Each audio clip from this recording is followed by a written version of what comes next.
Greg, this is the last time you'll open our home to strangers without asking me. I dropped my bag on the kitchen counter, eyes blazing at the scene before me. Come on, it's just Rob. He's like a brother. Greg looked up from his beer, a lazy grin plastered on his face.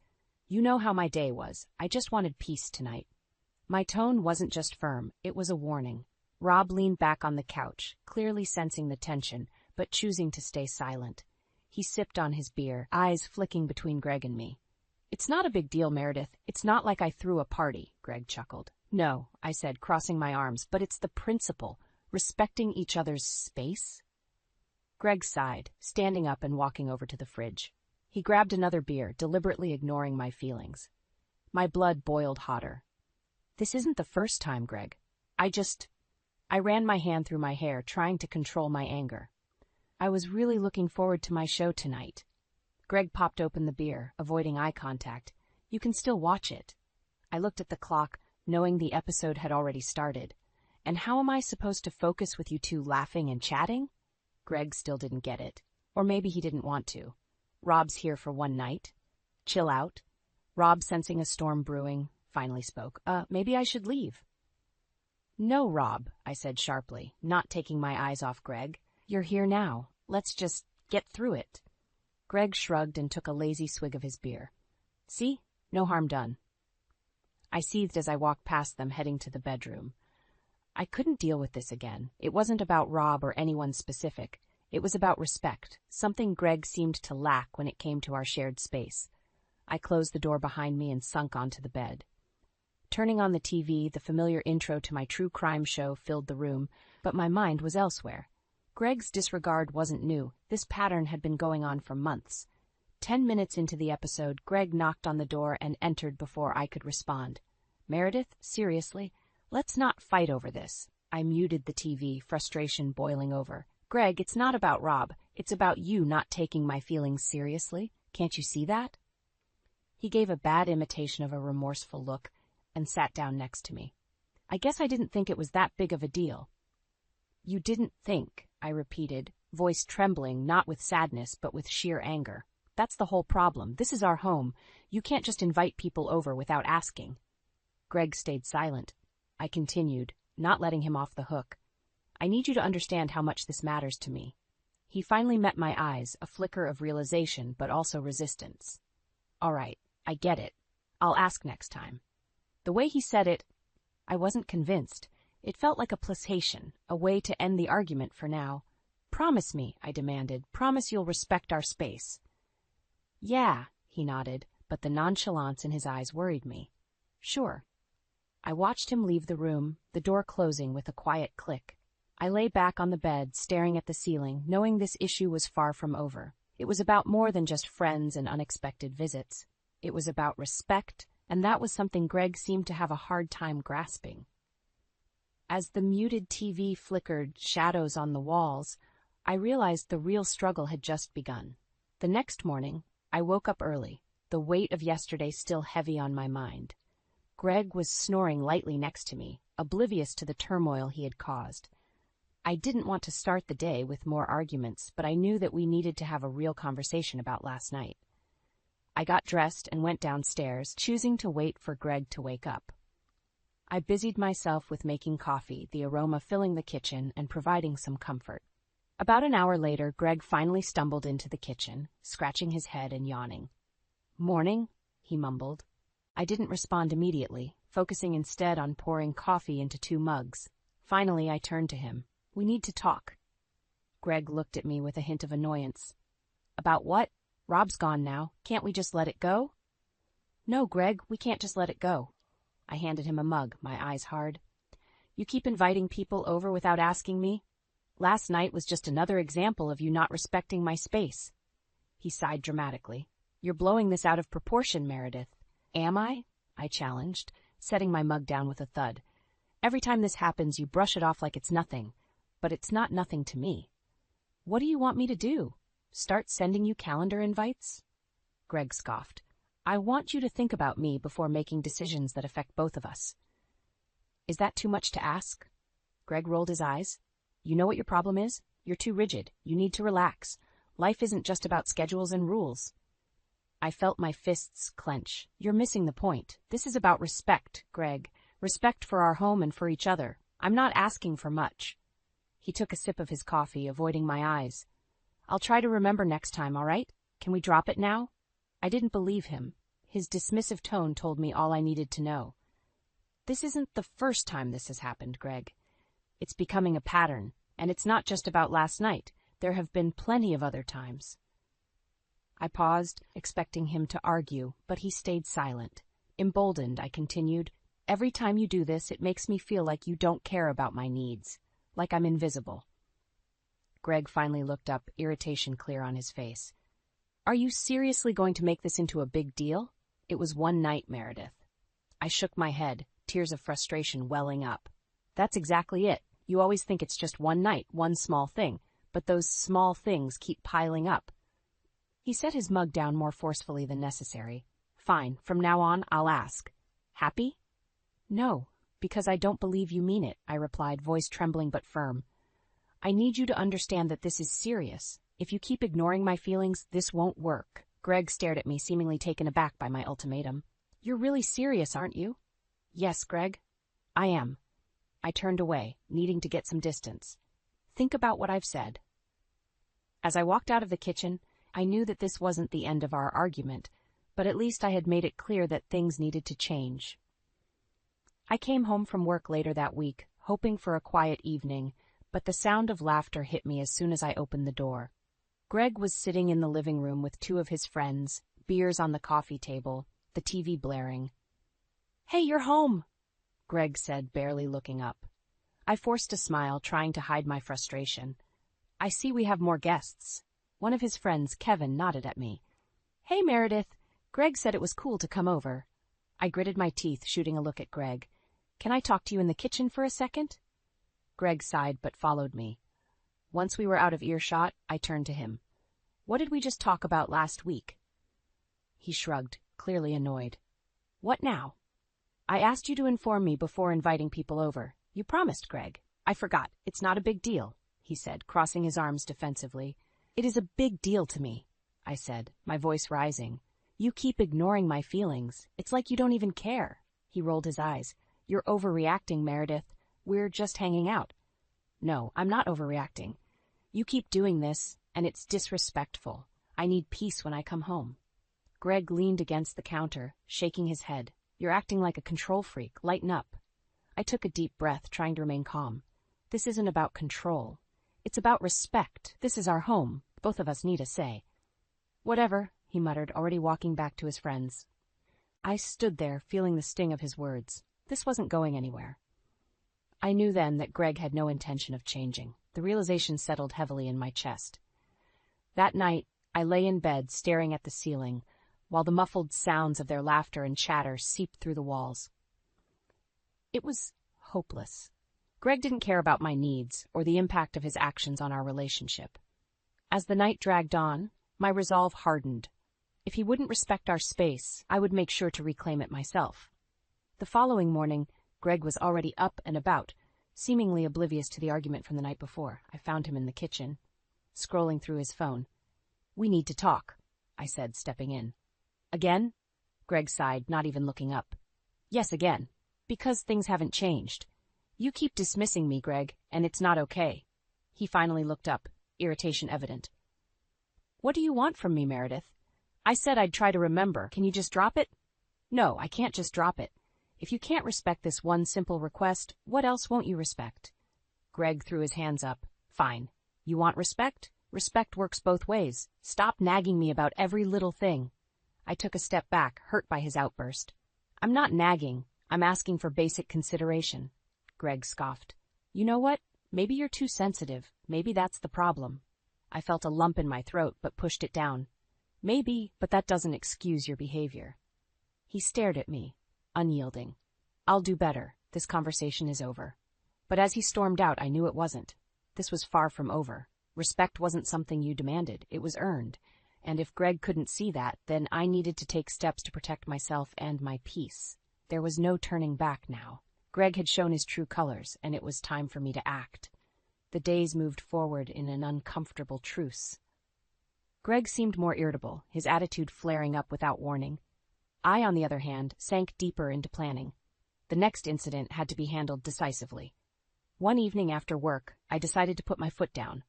"Greg, we need to talk," I said as he lounged on the couch, aimlessly flipping through channels. He huffed, but muted the TV. "What is it this time?" I sat down across from him, eyes unwavering. "No more uninvited guests without informing me first." Greg smirked, a mischievous glint in his eyes. Sure. I'll send out a notification next time," he joked. I leaned forward, seriousness radiating from me. "I mean it, Greg, this is non-negotiable. We are in this together. Respect my wishes or we will have a serious problem." He gave a nonchalant shrug. "Fine, no more surprises. Happy now? You promise?" I pressed. Yeah, I promise," he said, waving me off. The following week, the atmosphere felt lighter initially. Maybe, just maybe, he'd finally understood. But deep down, I remained skeptical.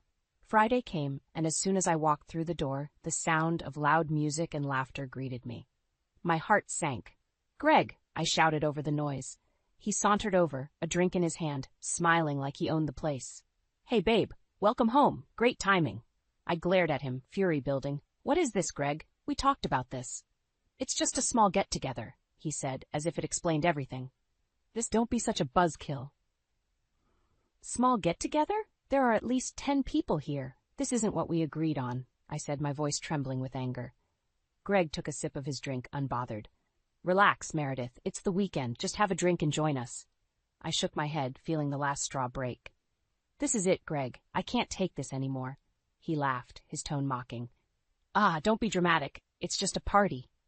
I turned on my heel and stormed out, heading straight to our bedroom. As the door shut behind me, I picked up my phone and called the divorce lawyer I had researched weeks before. It was time to take action. Over the next few days, I began to quietly prepare.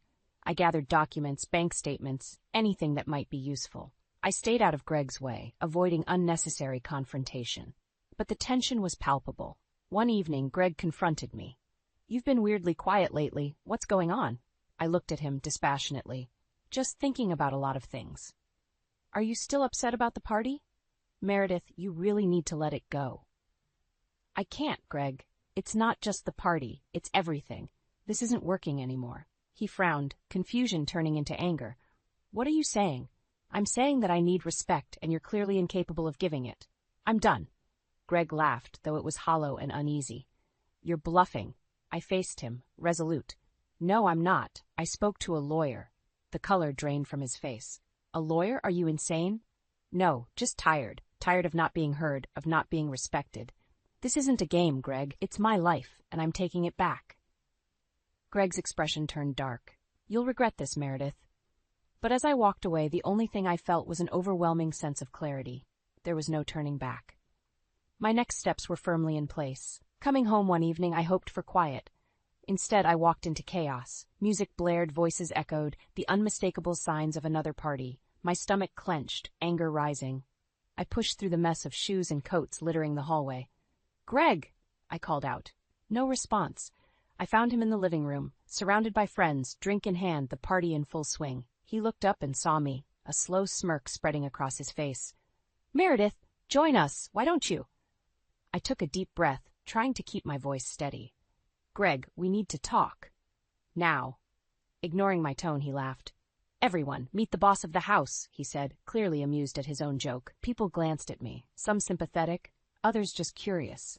I felt a mix of embarrassment and fury. "Greg, now." He shrugged, setting his drink down and following me into the kitchen. As soon as the door closed behind us, I turned to him, eyes blazing. "What is this? We talked about this. No more parties." He leaned against the counter, unbothered. "You're being dramatic. It's just a few friends." "No, Greg. This is disrespectful, and you keep doing it." I could feel my hands shaking. Greg's expression turned cold. "You're blowing this way out of proportion. It's just one night." "One night?" I scoffed. "This is the 3rd time this month. I've had enough." "You need to chill, Meredith," he replied, dismissive. "Life can't be all rules and schedules." "I can't live like this, Greg. I've already spoken to a lawyer," I said, my voice firm. His face twisted in surprise, then anger. "A lawyer? For what? This?" "Yes, Greg, this," I said, gesturing around. "It's clear you don't care about my feelings. You promised to respect our home, and you broke that promise. He took a step closer, sneering. You're really going to throw away our marriage over a couple of parties? Yes, I am. Because it's not just the parties. It's the constant disrespect, the disregard for my feelings. I'm done. He looked at me, eyes narrowing. You think you can just walk away? Good luck, Meredith. You'll regret this. I didn't flinch. Maybe, but it can't be worse than this. Without another word, I walked past him, grabbed my phone, and went to the bedroom. My hands were shaking as I called the lawyer again, setting up a meeting to finalize the papers. I couldn't keep doing this. Later that night, after everyone left, Greg stumbled into the bedroom. So that's it? We're done? He slurred, clearly drunk. Yes, Greg. We're done, I said, not looking up from packing a small bag. I'm leaving tonight. He grabbed my arm, making me look at him. You won't survive without me. I pulled my arm free. Watch me.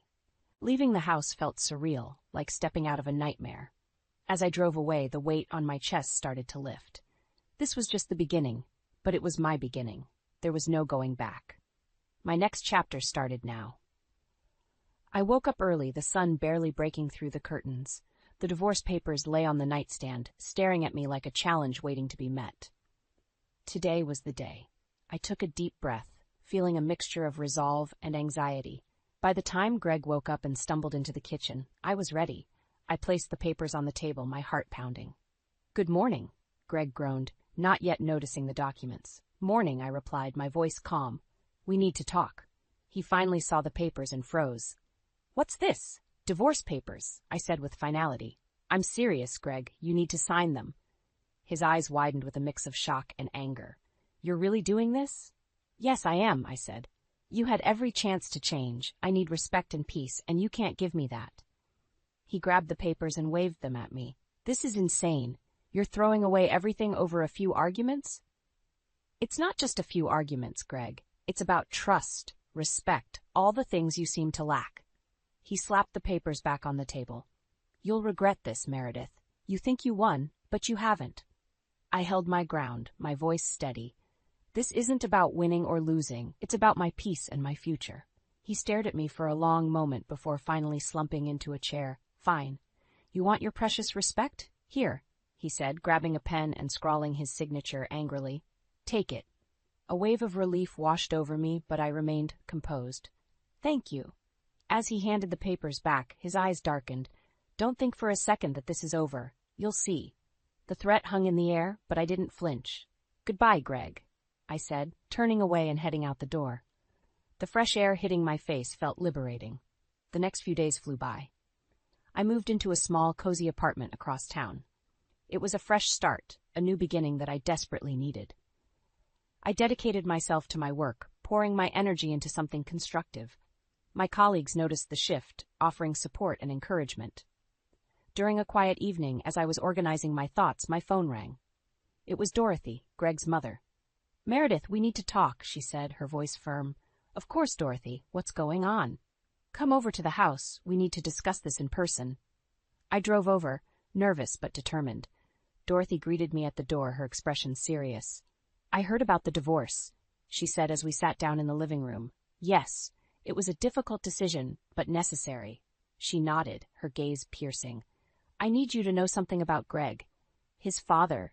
He had similar issues. I never intervened, thinking he would change, but he never did. I was stunned, but I listened intently. Greg has been irresponsible and manipulative, even with money. He's accrued debts in your name and drained the joint account. My stomach clenched. How could he do this? Dorothy sighed, eyes filled with regret. I thought he'd grow out of it. Apparently, I was wrong. I felt a mix of anger and betrayal. What do I do now? Dorothy reached out, taking my hand. I stand with you on this. We need to set things right. I'll help in any way I can. Her support was a lifeline. Together, we devised a plan to confront Greg and hold him accountable. It wasn't just about revenge. It was about reclaiming my life and ensuring such deceit wouldn't go unpunished. As I drove back to my apartment later that night, a sense of determination settled over me. Greg wasn't going to get away with this. The fight was far from over, but I wasn't alone anymore. I stood outside Greg's apartment, my heart pounding with a mix of anxiety and determination. Dorothy's words echoed in my mind, stealing my resolve. Today was the day I confronted Greg with the financial deceit he'd been hiding. I knocked firmly. A moment later, the door swung open. Greg, looking disheveled, stared at me in surprise. "Meredith?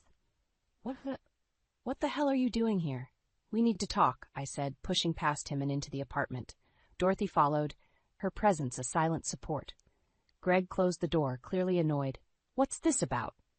"I found out about the debts, Greg. The ones you racked up in my name," I said bluntly, eyes locked on his. His face went pale, but then he laughed, a nervous, mocking sound. "Oh, come on. You're overreacting. They're just a few charges." Dorothy stepped forward, her expression stern. "Don't lie, Greg. We have the evidence." Greg's eyes flickered with anger. "So what? You're here to gang up on me? Make me the bad guy?" "You are the bad guy," I said, keeping my voice level. "You betrayed my trust, and now you need to own up to it." He sneered, crossing his arms. "And if I don't, then we'll take legal action." "Fraud is a serious crime, Greg," Dorothy said, her tone unyielding. Greg's defiance wavered. He looked between us, his bravado starting to crack. "Fine. What do you want?" "Repay every cent you took from the joint account. Clear all debts in my name," I demanded. "And I want it in writing," he scoffed. "You think I have that kind of money just lying around?" Dorothy stepped closer, eyes blazing. "Then sell your assets, figure it out. You created this mess, you will fix it." Greg's face contorted with frustration and fear. "You're ruining my life, Meredith." "No, Greg," I said quietly. "You ruined mine. I'm just taking it back." He glared at me, then at Dorothy. "You both can't do this." Dorothy's voice was calm but firm. "We already have. I've spoken to a lawyer too. If you don't comply, they'll take it from here." Greg's shoulders slumped. He looked defeated, a shadow of the man who had once thought he had all the power. "Fine. I'll do it. Anything to get you off my back." "Good," I said, relief washing over me. "I'll have the paperwork ready by the end of the week. Sign it, and we'll be done." We turned to leave, but Greg called out, "Meredith, wait." I paused, not looking back. "What is it, Greg?" "I'm sorry," he said, his voice softer, though still tinged with bitterness. I turned around, meeting his eyes. "Too late for that, Greg. Actions have consequences. I hope you learn from this." Dorothy and I walked out, the weight of confrontation lifting slightly. As we reached my car, she turned to me, her expression softening. "You did well in there." "Thanks to you," I said, gratitude filling my voice. "I couldn't have done it alone." She nodded. "Now focus on your future. Don't let him drag you down again." Driving away, I felt an unfamiliar sense of peace. The battle was far from over, but I had allies. Greg's manipulations had come to light, and I was taking control of my life. A sense of empowerment surged within me. This was just the beginning of my journey towards reclaiming my happiness. Moving out of Greg's shadow felt like stepping into the sunlight after years in the dark. I settled into my new apartment, finding comfort in the quiet simplicity of my own space. There were no more unexpected parties, no more shouting matches, just peace. One evening, as I was settling into my new home routine, my phone rang. It was my lawyer, Sarah. "Meredith, I have some good news," she said, her voice calm but decisive. "We've settled the financial issues with Greg. He's agreed to repay everything." A wave of relief washed over me. "Thank you, Sarah. This means so much." "Of course," she replied. "We'll make sure he complies with the agreement. Don't worry about a thing." Hanging up, a deep sense of completion settled over me. But I knew that Greg wouldn't make it easy. A few weeks later, I received a call from an unknown number. Picking up, I was greeted by Greg's voice, strained and desperate. "Meredith, please, can we talk?" he pleaded. "What is it, Greg?" I kept my tone flat, emotions in check. "I'm struggling. I don't know how to deal with all this, selling the house, repaying debts. It's too much," he said, voice cracking slightly. "That's the consequence of your actions, Greg. You brought this upon yourself," I replied, feeling a pang of pity but quickly pushing it aside. "Can we at least meet up, just to talk things over?" he asked, desperation clear in his tone. "No, Greg, we're done. The papers are signed, and the agreement is in place. I have nothing more to say to you," I said firmly. "You can't be this cold, Meredith. I need help," he tried again. "I helped you for too long, Greg. Now you have to help yourself," I said, hanging up before he could respond. I knew his plea was another attempt to manipulate me, to drag me back into his web of chaos, but I was beyond that now. My focus was on healing, rebuilding, and moving forward.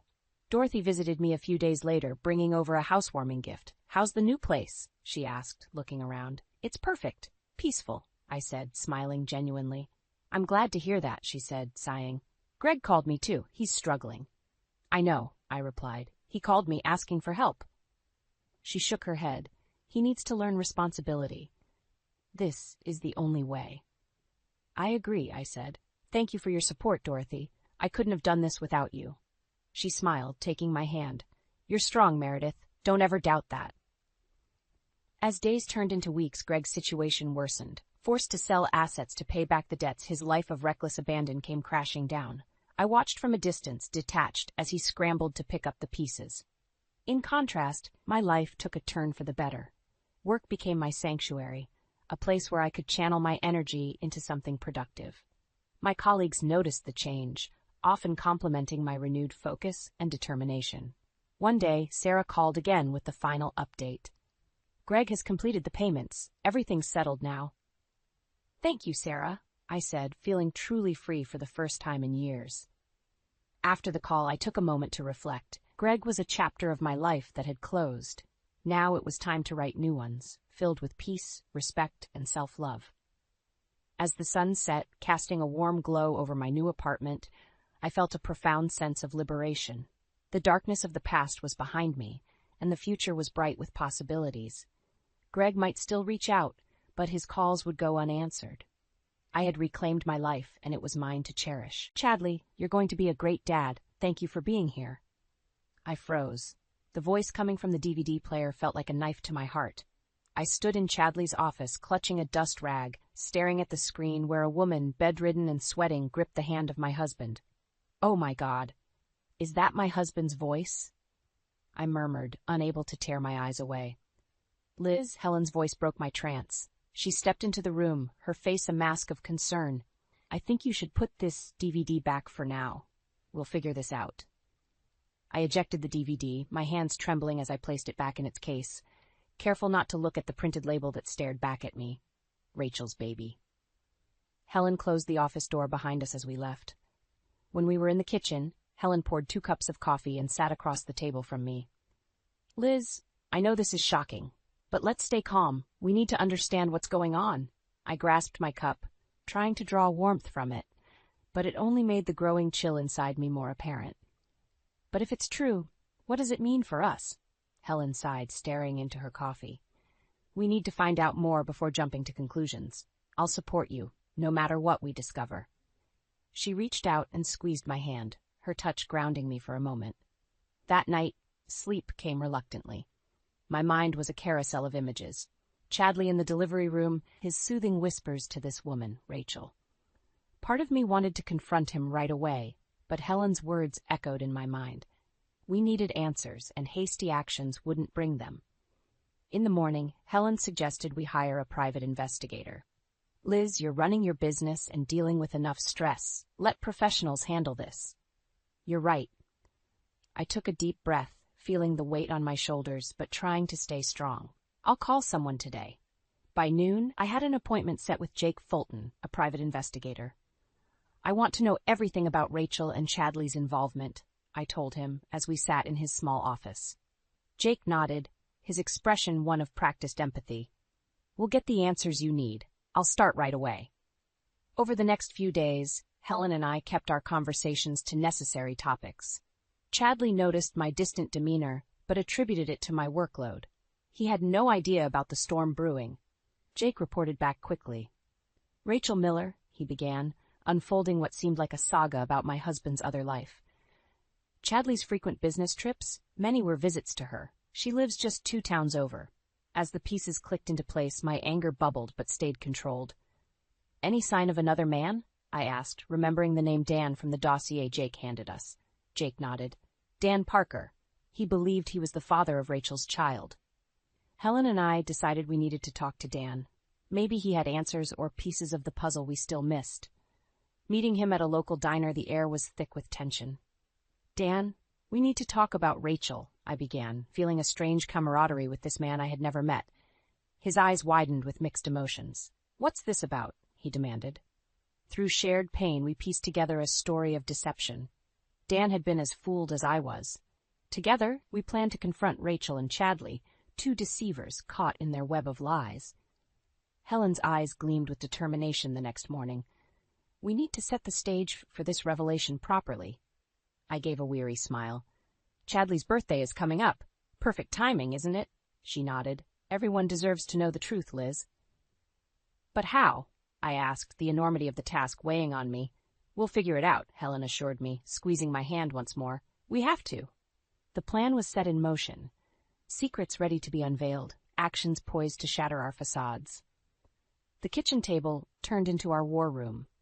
Helen and I sifted through the evidence Jake had gathered. Photos, receipts, and notes on Chadley's movements painted a picture of betrayal. There's no denying it now, Helen said, her voice steady but eyes glistening with a mix of anger and sadness. We have to face reality. I nodded, clutching a receipt from a fancy hotel I had never visited. It's worse than I imagined. The tears I had been holding back began to fall. Helen reached over, her hand warm and comforting. Liz, don't panic. We need to understand what's going on. Jumping to conclusions won't help. But if it's true, what does it mean for us? I choked out, the enormity of the situation hitting me all at once. Helen took a deep breath. It means we need to be smart about our next steps. You'll take a break from your business. We'll hire a lawyer to protect your interests. My life felt like it was spiraling out of control. I had to keep my composure, not just for myself, but for the future. I still hoped I could rebuild from this mess. I trusted Helen's wisdom. She had been a rock and a second mother to me. When nighttime fell, the house felt foreign. Chadley came home, kissed my cheek absent-mindedly, and retreated to his study. I sat stiffly on the couch, trying to act normal. The sound of his laughter on old nights felt like a cruel joke now. The following day, I found myself in the polished office of Kim Hathaway, a seasoned family lawyer. Helen joined us for moral support. Liz, tell me what you know so far, Kim prompted, her eyes sharp and attentive. I handed her the folder of evidence we had compiled. I want to know what can be done. I think he has another family. Kim's face softened, but her professional demeanor remained intact. First, we'll file for a separation. I'll also get a restraining order if necessary. Let's take it step by step. Her words gave me a sense of direction. What about Rachel? Is there any legal action we can take against her too?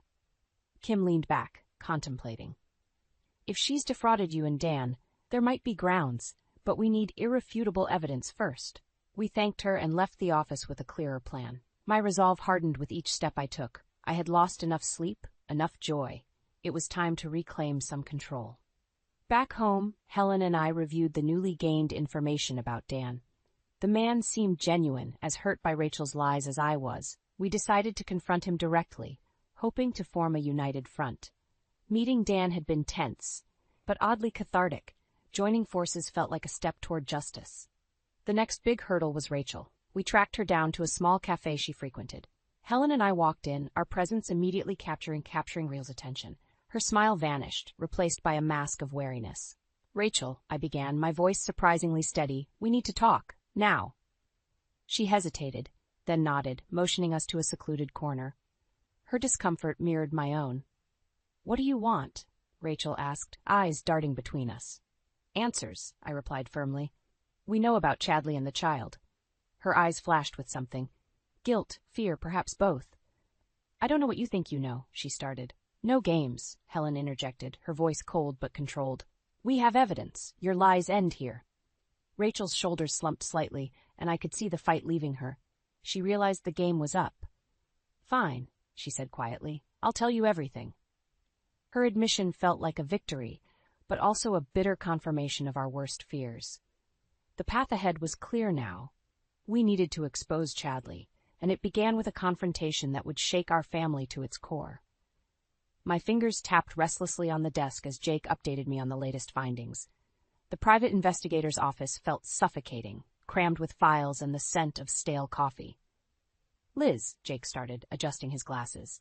We've uncovered more about Rachel. She's been living off Chadley's money. They've also co-signed on an apartment lease. Helen gripped my shoulder, her fury barely concealed. So he's been funding her life while we struggled? Unbelievable. I sank deeper into my chair, feeling a cocktail of betrayal and determination. And Dan? What's his involvement? Jake handed over a series of surveillance photos. Rachel's been stringing him along, making him believe he's the father. He's been covering additional expenses, private school applications, medical bills. Helen's eyes narrowed. Rachel's been playing everyone for fools. I took a deep breath, trying to keep my voice steady. What about business trips? How often did he visit her? More than half, Jake replied, flipping through some documents. She lives in a neighboring town, but they met up during business trips too. She has proof of their meetings, texts and emails. Rachel's been smart, Helen muttered, but not smart enough. There was a pause before Jake spoke again. What's the next step for you, Liz? I clenched my fists. I want every detail exposed. Let's talk to the lawyer. That woman, Rachel, she must be held accountable too. Kim Hathaway's office was as pristine as ever. She listened intently as we described Rachel's manipulations. Liz, Kim began, your situation warrants comprehensive action. We'll start with legal separation from Chadley. Gathering more concrete proof of the fraud will be vital. What about Rachel? I asked. We could potentially charge her with fraud, Kim said, her eyes sharp. But we need irrefutable evidence. I nodded. We have to move fast. Chadley's birthday is approaching. It's the perfect chance to confront them both. Back at home, Helen and I busied ourselves with preparations. I had to act normal around Chadley, which made my skin crawl. Each time he smiled or tried to be affectionate, felt like a betrayal all over again. The day before Chadley's birthday party, Helen and I met up with Dan. We filled him in on our plan, and he seemed ready for a showdown. You have to confront them at the party, Dan, I said, feeling more like a general than a woman whose life was falling apart. Everyone will be there, family, friends, they need to see the truth. Dan looked grim but determined. I'll be there. The day of the party arrived. Helen and I moved through the motions of hosting as if everything was perfect. Guests filled the living room, laughing and chatting, unaware of the storm brewing. Chadley entered, surprised by the gathering, friends clapping, Helen hugging him. Happy birthday, echoed through the house. I forced a smile, knowing the moment was near. As the cake was being cut, I nodded to Dan, who had positioned himself near the entertainment center. He gave us the signal and quietly inserted the damning DVD. The room darkened as the screen sprang to life. Liz, what the hell are you doing?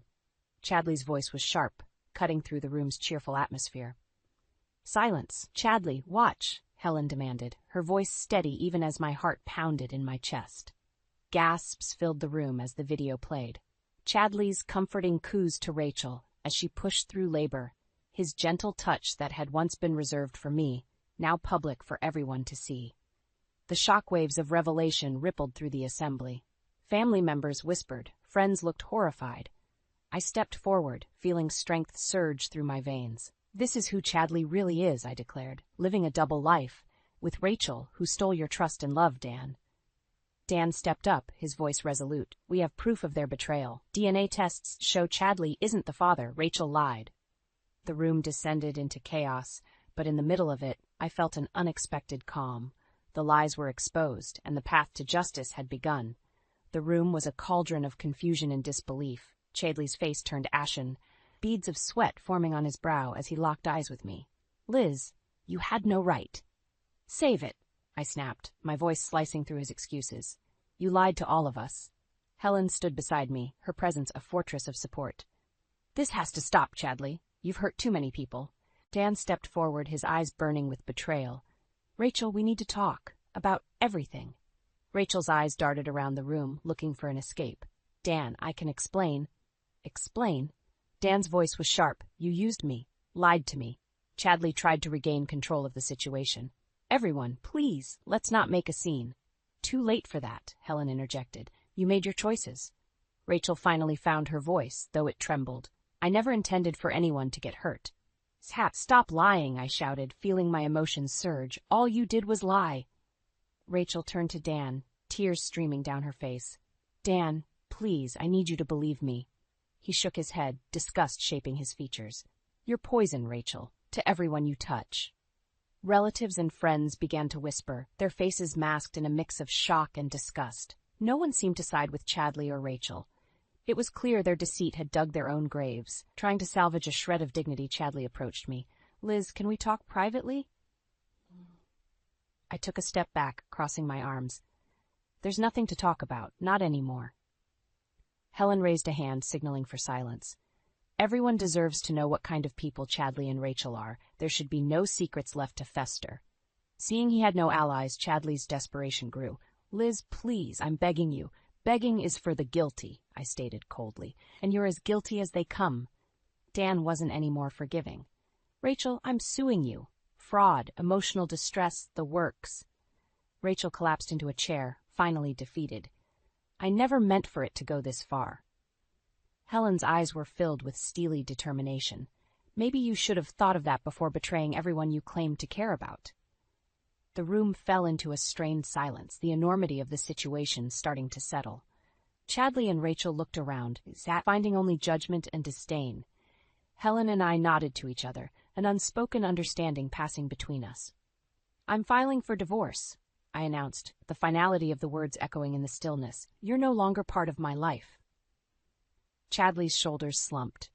He realized that not only had he lost me, but also the respect of everyone gathered. Enough, I said, turning away from him. This is over. With a final glance, Helen and I began to escort our guests out, thanking them for coming and apologizing for the scene. The weight of relief mixed with sorrow felt surreal. As the door closed behind the last guest, Helen looked at me. We did it, Liz. It's done. I nodded, feeling a tear slide down my cheek. Thank you for standing by me, Helen. I wouldn't have survived this without you. Helen hugged me tightly. We're family, and we're stronger than ever. Inside, I knew there were more battles ahead. Legalities, emotional wounds, and rebuilding my life without Chadley. But for now, the first and most important step had been taken, facing the truth head-on and refusing to live a lie. Dan approached us before leaving. We're in this together now, he said, holding out his hand. I shook it. Thank you, Dan, for everything. He nodded, grim but resolute. We'll get through this, all of us. As I closed the door, I felt a strange mix of exhaustion and newfound strength. Tomorrow would bring new challenges, but for tonight, I was content, knowing the truth had finally seen the light. The shadows were lifting, and with them, the promise of a better future. The days leading up to the confrontation were a blur of preparations. Helen and I decided Chadley's upcoming surprise birthday party would be the perfect moment to unveil the truth. We needed to ensure that everyone who mattered was there. So, how do we do this? I asked Helen one afternoon as we sorted through the guest list. Simple, she said, tapping the list with a pen. We gather everyone together and play the DVD. The shock will do the rest. The plan was set. Chadley's birthday morning was oddly tranquil. I prepared a light breakfast, trying to act like everything was normal. Chadley, blissfully unaware, joked about his age and what a wonderful wife I was. My smile was tight, but he didn't notice. Don't forget, we've got that dinner tonight, I said, hiding the tremor in my voice. Wouldn't miss it for the world, Chadley said with a wink. His affection felt like acid on my skin. The evening arrived, and the house filled with guests. Relatives and close friends chatted, unaware of the drama about to unfold. I spotted Dan lingering near the doorway, and we exchanged nods of encouragement. As we gathered in the living room, I caught Helen's eye. She nodded subtly. Time to set the stage. Thank you all for coming, Helen announced, smiling warmly. We have a special surprise for Chadley. He beamed, looking around at everyone. You guys shouldn't have. You deserve it, I said, my words double-edged. Helen moved to the TV, inserting the dreaded DVD. As the screen lit up, Chadley looked confused. His confusion turned to horror as Rachel's face appeared, contorted in labor. The room fell silent, all eyes glued to the damning footage. What is this? Chadley's voice shook, a mix of anger and panic creeping into his tone. Keep watching, Helen commanded, her voice icy.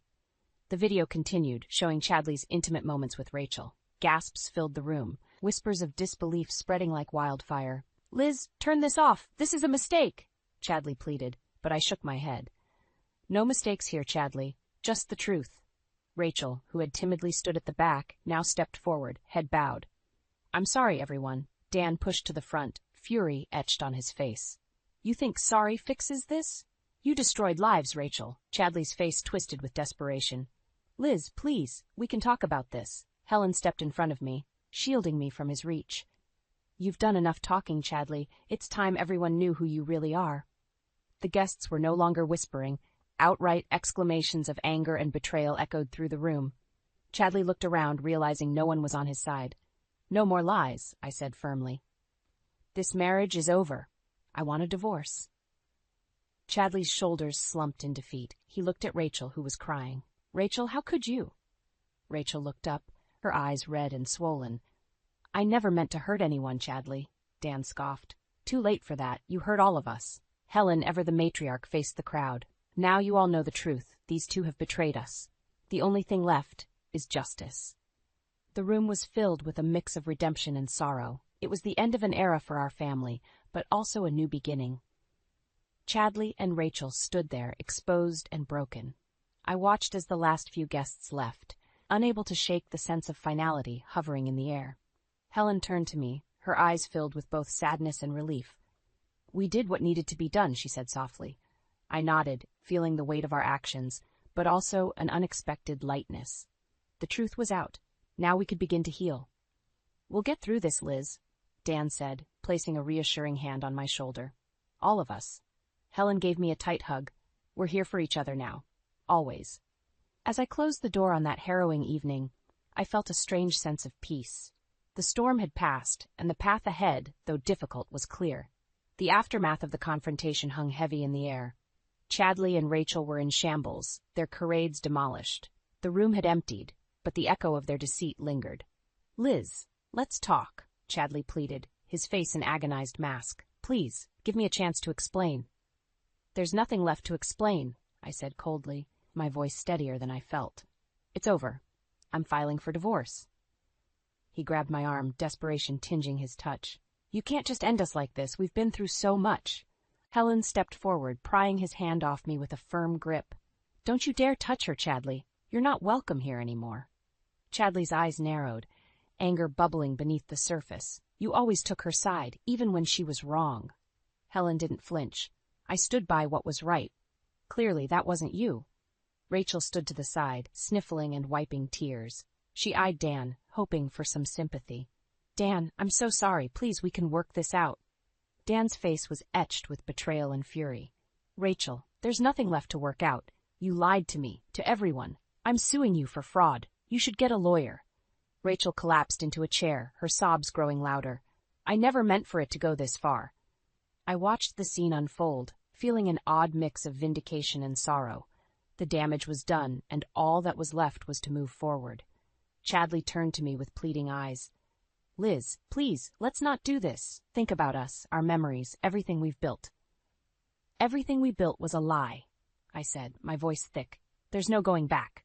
He sank to his knees, head in his hands. "I'll never forgive myself for this." Helen's gaze was steely. "Good. You shouldn't." Dan, weary but resolute, shook his head.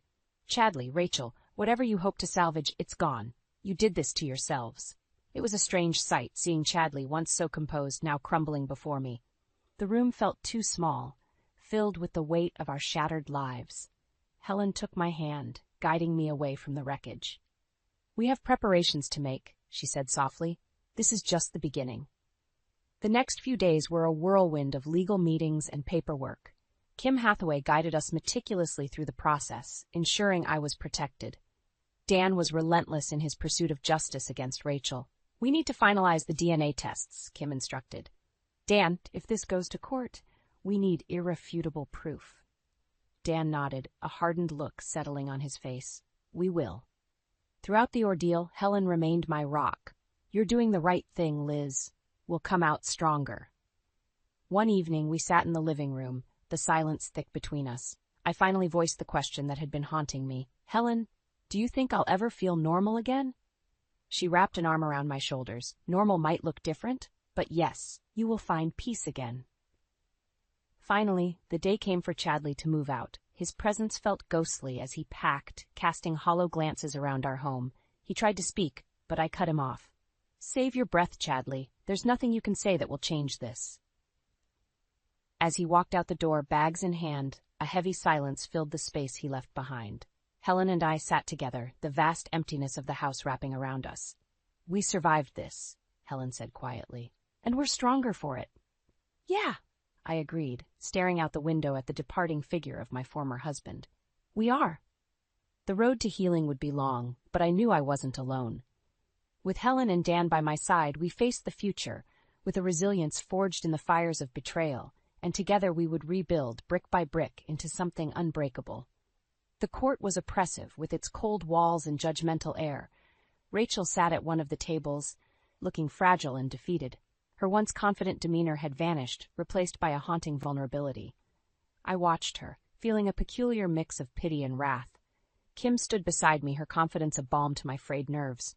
"This won't be easy, Liz," she said quietly, "but it's necessary." Dan sat across from us, his posture straight, his face a mask of determination.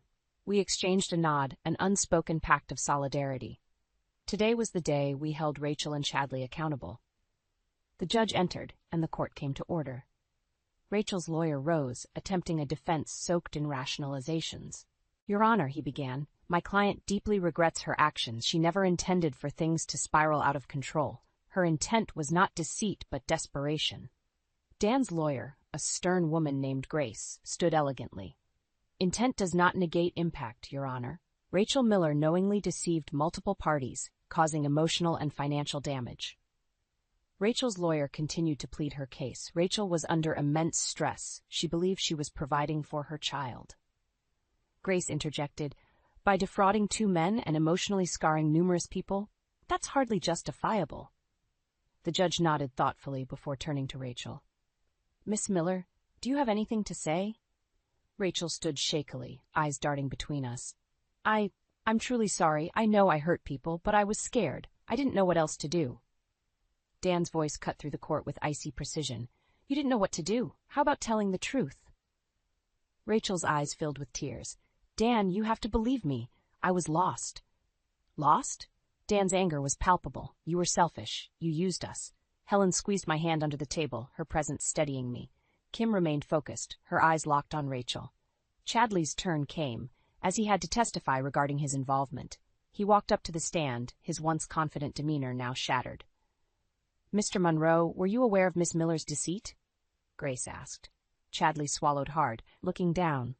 "Not fully, no. I was led to believe I was the father of her child." Grace's gaze was unrelenting. "So you claim ignorance?" He nodded slightly. Yes." Dan's face contorted with fury. "You're a liar, Chadley." The judge raised a hand. "Order in the court." Kim took her turn. "Mr. Monroe, you claim you were ignorant, yet you continued to maintain a relationship with Miss Miller. How do you explain that?" Chadley shifted uncomfortably. "I thought I was doing the right thing." "And your wife?" Kim pressed on. "Did she deserve the lies?" He had no answer, his silence speaking louder than any words could. The judge looked at Chadley with disdain. "Mr. Monroe, your actions were not justifiable." As testimonies wrapped up, the judge took a moment before delivering the verdict. "In light of the evidence and the profound deceit involved, I find Rachel Miller guilty of fraud and emotional distress. Custody of the child will be reevaluated. Chadley Monroe's involvement, while not fully complicit, played a crucial role in the damages caused." The courtroom's tension broke slightly with murmurs of approval. Dan looked relieved, though still burdened by the ordeal. Helen gave my hand a final squeeze. "Justice," she whispered. Outside the courtroom, Dan approached me. "We did it, Liz. We stood up for ourselves." I nodded, finally feeling a semblance of closure. "Yes, we did." Chadley walked past us, eyes downcast. He stopped briefly as if to say something, but then continued walking away without a word. Rachel was taken into custody, leaving behind a mess of shattered lives. Despite the relief of justice, a lingering sadness remained. The damage was done, the wounds deep. Helen, Dan, and I walked out together, finding solace in unity. "We'll heal," Helen said, her voice a promise. Dan added, "We have each other now. We'll get through this." As we stepped into the fresh air, I felt a weight lift. The path to recovery was long, but I was no longer walking it alone. The shadows of betrayal had been cast off, replaced by a newfound strength and the support of those who mattered most. The weeks following the court verdict felt like emerging from a long, dark tunnel. Helen, Dan, and I started to piece our lives back together, slowly but surely. One afternoon, Helen and I sat in the living room, sorting through old photo albums. The pictures felt like relics from a different era. "Look at this," she said, holding up a picture of Chadley and me on our wedding day. "You looked so happy." I sighed, taking the photo from her. It feels like a lifetime ago, but I'm grateful for where we are now. Same here, Helen replied, her eyes softening. We have each other, and that's what matters. Just then, my phone rang. It was Kim Hathaway. Liz, I wanted to update you on the custody hearing for Rachel's child. My heart raced. What's the news? Dan has been granted temporary custody, Kim said. We need to ensure the child's well-being during this period. That's great news, I said, relief washing over me. Dan will be thrilled. After hanging up, I called Dan immediately. He picked up on the first ring. Hey, Liz, what's up? I'm calling with good news. You've been granted temporary custody. Dan exhaled deeply, the weight of the past months visible in his voice. Thank you, Liz. This means a lot. Later that day, Dan came by with his son, little Jake. The boy clutched a toy car, eyes wide with curiosity. Hey, Jake, this is Aunt Liz, Dan introduced. Hi, Jake, I said, kneeling to his level. Want to see a cool toy room? Jake nodded enthusiastically and disappeared upstairs with Helen, leaving Dan and me alone in the kitchen. Liz, I can't thank you enough for everything, Dan began, his voice filled with gratitude. We're in this together, I replied. How are you holding up? Better, knowing Jake's with me, he said, running a hand through his hair. But there's still a lot to figure out. Helen returned, smiling. Jake's enjoying the toys. He's got a lot of questions, though, Dan chuckled. That's Jake for you. As the evening progressed, we shared stories and laughter, a stark contrast to the turmoil we'd faced. It felt like the start of something new, something hopeful. A few days later, a letter arrived in the mail. It was from Chadley. My hands shook slightly as I opened it, bracing myself for whatever it contained. Liz, I know I'm the last person you want to hear from, but I need you to understand how sorry I am. I've lost everything because of my own actions. My wife, my integrity, and the respect of everyone I care about. I don't deserve forgiveness, but I hope you find peace in knowing that I deeply regret all I've done. Chadley, I read the letter twice, processing his words. Helen found me in the kitchen, the letter clenched in my hand. What's that? She asked gently. A letter from Chadley, I said, passing it to her. Helen read it and looked up, her eyes thoughtful. He's trying to make amends in his own way. Too little, too late, I replied. But at least he acknowledges his mistakes. That's something, Helen agreed. But we have more important things to focus on now. We spent the evening planning activities for Jake, making sure Dan felt supported in his new role as a single father. The sense of family grew stronger, weaving its threads tighter around us. In the weeks that followed, we established new routines and created new memories. Dan and Jake became regular fixtures at our home, filling the space with laughter and warmth. One night, as we gathered for dinner, Dan raised his glass. To new beginnings, and to the family we've found in each other. To us, Helen and I echoed, clinking our glasses together. As I looked around the table, I felt a profound sense of gratitude. We had survived our darkest days and emerged stronger, bonded by resilience and the promise of a brighter future. The scars would fade, but the strength we found in each other would remain forever.